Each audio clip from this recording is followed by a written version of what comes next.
Hey family, I wanted to get on live and talk about the post that I shared, I want to say Saturday, and it was around some people making racist comments while I was in an event. If you see me closing my eyes, it's because the sun is like literally right above my head. So if you see me closing my eyes, it's because the sun is literally right there. But I really thought it was important for me to, hey Anthony, hey Tony.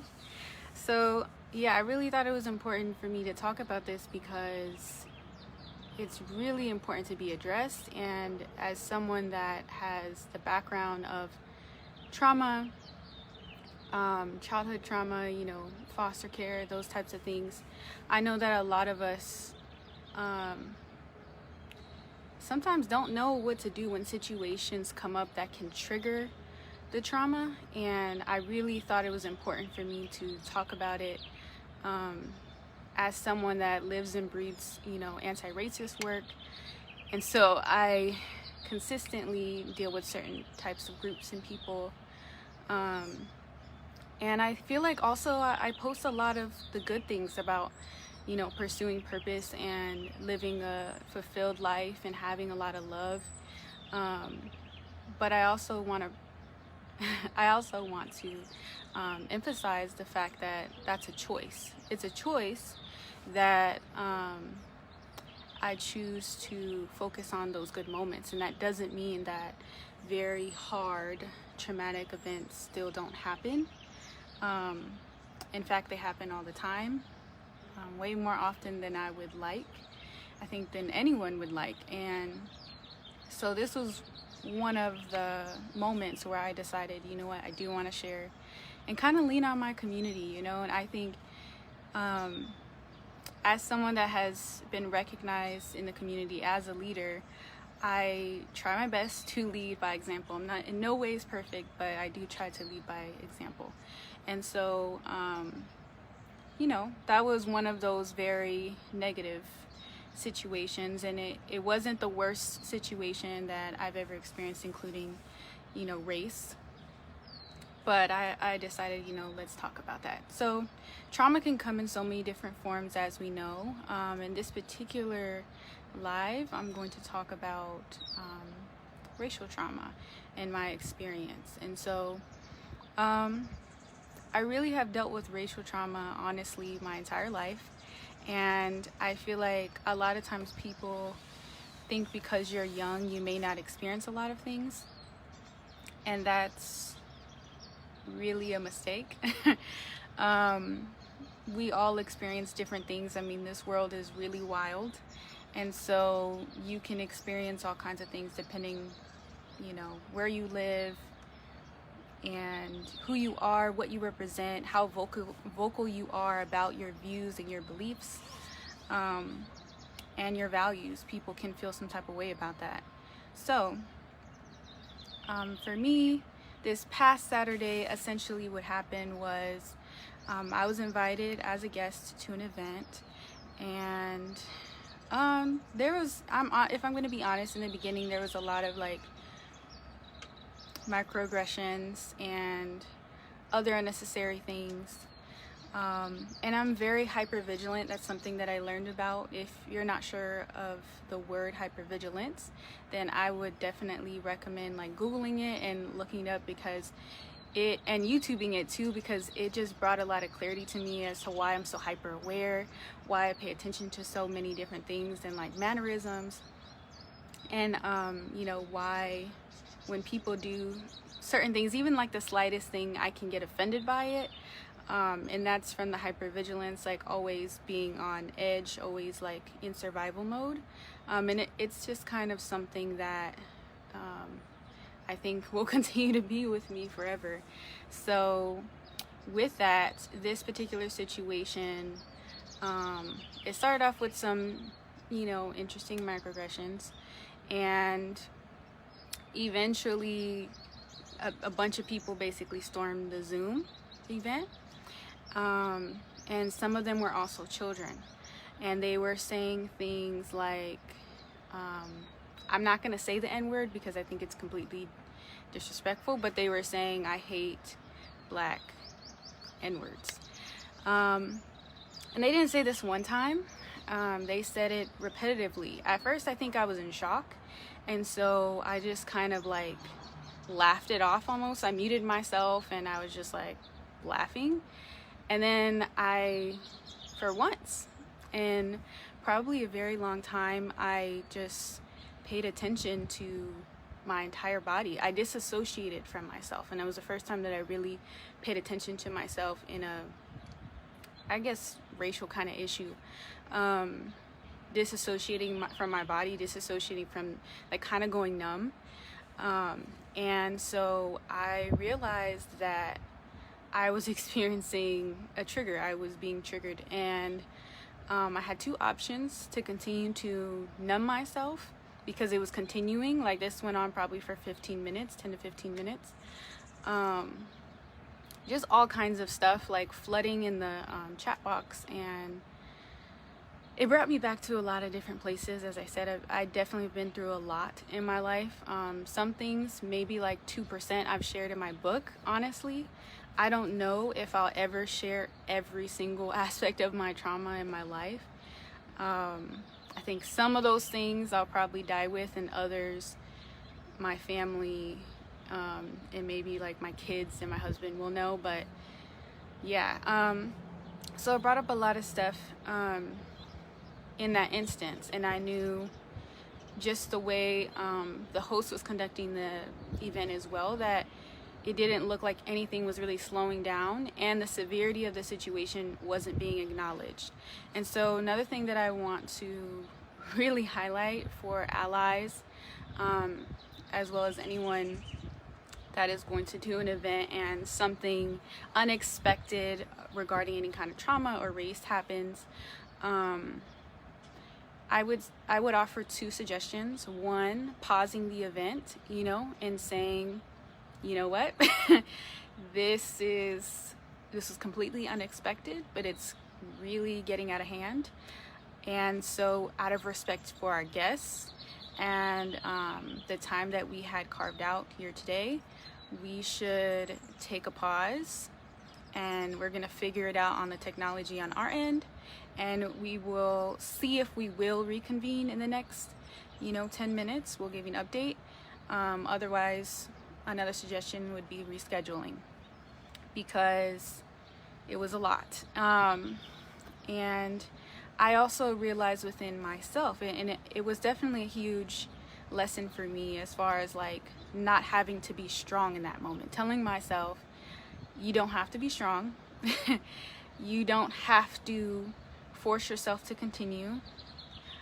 Acknowledging the fact that I was disassociating from my body and disassociating from the entire experience, and ultimately completely drained of all my energy, because it continued too, you know what I mean? Like, it wasn't like, oh, well, someone said one thing. It was like multiple people and children just on the call and saying all these different things. It was a lot. And so I recognized, and I also would invite anyone that has experienced trauma, that those are survival mechanisms, disassociation with yourself and the body, going numb. I saw, like, and it's also in my language, right? I said I saw myself. So I saw myself shaking my leg, very heavy, like squeezing my fists, clenching my mouth. And I turned my camera off and stuff because I was just like, oh my gosh, like, and I realized that, we're human beings. Like, we're not robots, and we shouldn't be expected to, even if you are healing, even if you are healed, that you should force yourself to endure anything that is less than exciting and makes you feel good and peaceful, and that's more so on the end of thrival mode, not surviving, but actually getting into a place of like thriving. And that's something that I recognized was like, you know, for so long I've been in situations in the past where I had to survive. I had to, okay, like, it doesn't matter how I feel, I have to get this done, I have to get through this, I have to, whatever it is.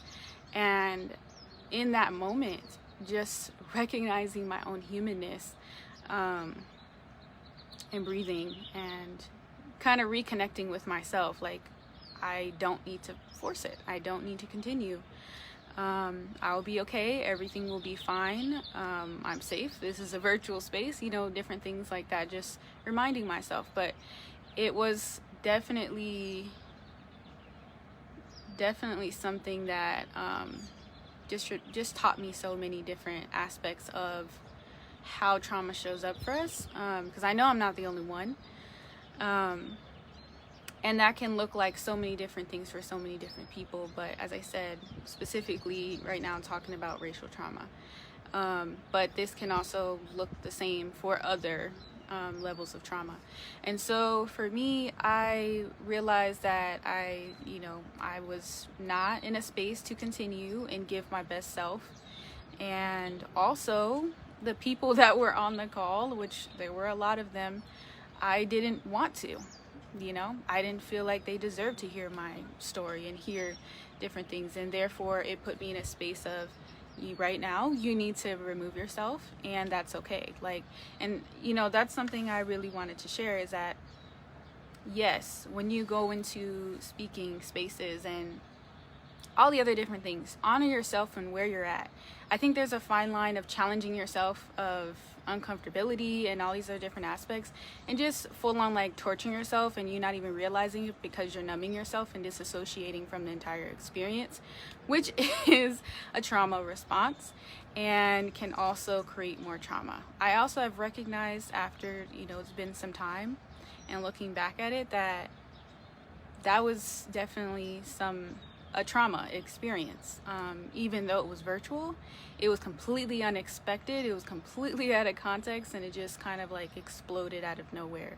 And it persisted, like I said, for like 10 to 15 minutes. And the first few minutes, I was like trying to figure out what was going on, but because it didn't subside, because the way it was dealt with by the event holders,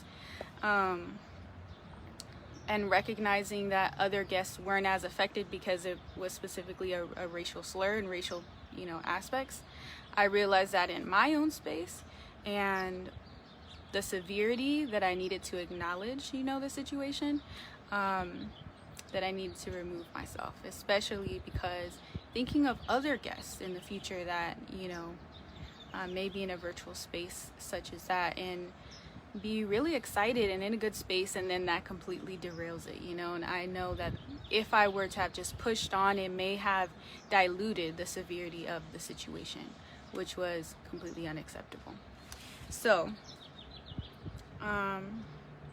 yes, and I also wanted to really thank my community, thank you all for the ones that reached out to me about the experience. As I said, it definitely wasn't the worst thing that's ever happened to me. I mean, I've been physically harmed, other things. And so it definitely wasn't like, oh my gosh, this is the worst thing that, you know, someone's calling me a name or whatever it is. It's not even that. It's deeper than that. It's the fact of switching your mindset from allowing things because you've experienced worse, and having boundaries in place to know that this is my boundary. Like, in no way did I wake up on Saturday and was like, I can't wait to get triggered. You know what I mean? Like, no, absolutely not. So recognizing that I was, recognizing that I had boundaries, and to uphold them in my own value and understanding of my self-worth and who I am as an individual, the value that I want to give. And I didn't have that energy anymore, and honoring that and not trying to force it and not trying to be like, well, I said I was going to do this.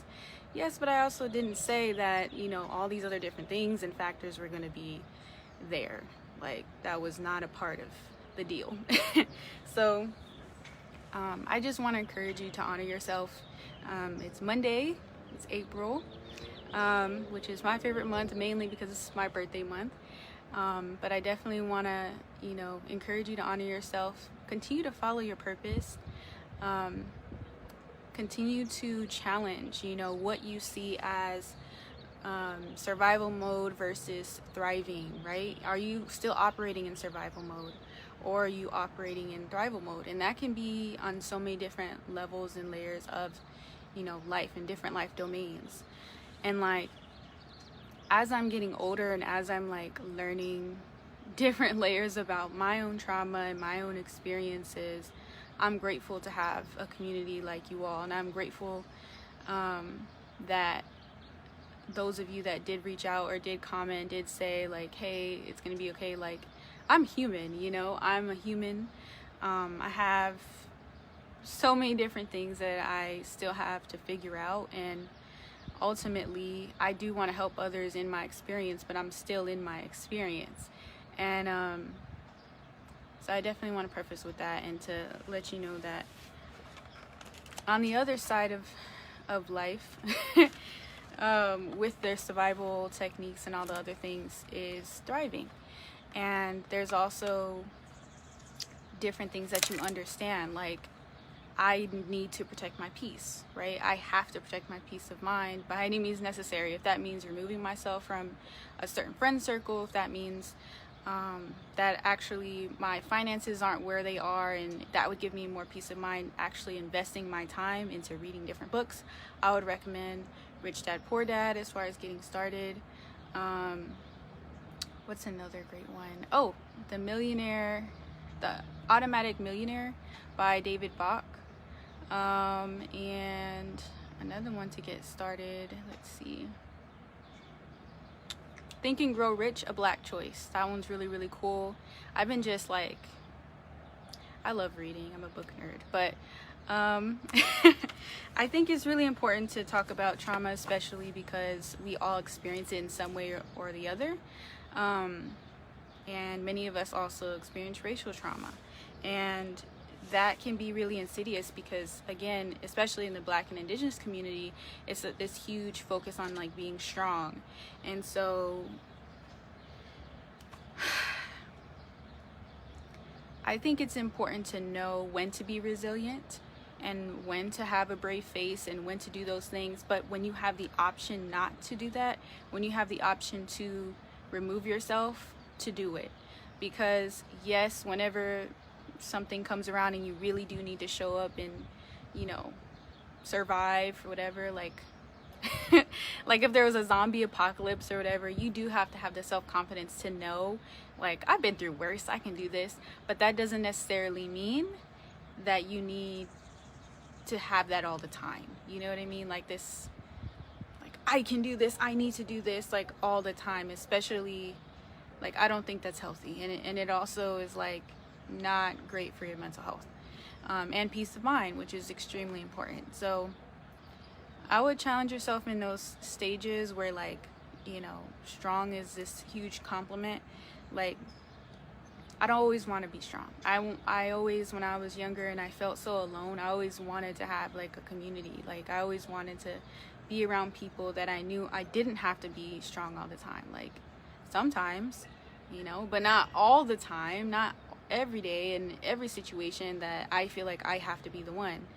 And, in transitioning out of survival mode, I think that's really where we should focus on and really, think through those things. So I hope this is helpful. Thank you for being along in my journey. It's definitely not perfect. It's pretty messy, actually, but I'm grateful to have the community that I'm hoping to continue to build and be connected to and share, a lot of reciprocity. And I hope you have an incredible rest of your Monday. I will be making more updates about the Black Foster Youth Workbook, so be on the lookout for that, as well as some really, really awesome events coming soon. There's really nothing that can stop me from, other than death, but even then I might be coming back. You never know. So, but there's nothing that can stop me from living in my purpose, from fulfilling what my ancestors have, put me here to do. So, I mean, a little words, even physical actions, other things won't do it. I really believe that I've been protected this far, and you know, for each and every one of us that has made it through some things, you know, you've been protected this far. And you know, we got a purpose. We have to do it. And it doesn't mean that things aren't going to be in the way and try to derail us. That's the way life works. But releasing this idea that you have to be strong all the time, releasing this idea that you have to do it alone, and really being inviting to this next season in your life. So I appreciate you, and thank you so much. So much love, so much healing, and I will talk to you soon. Peace.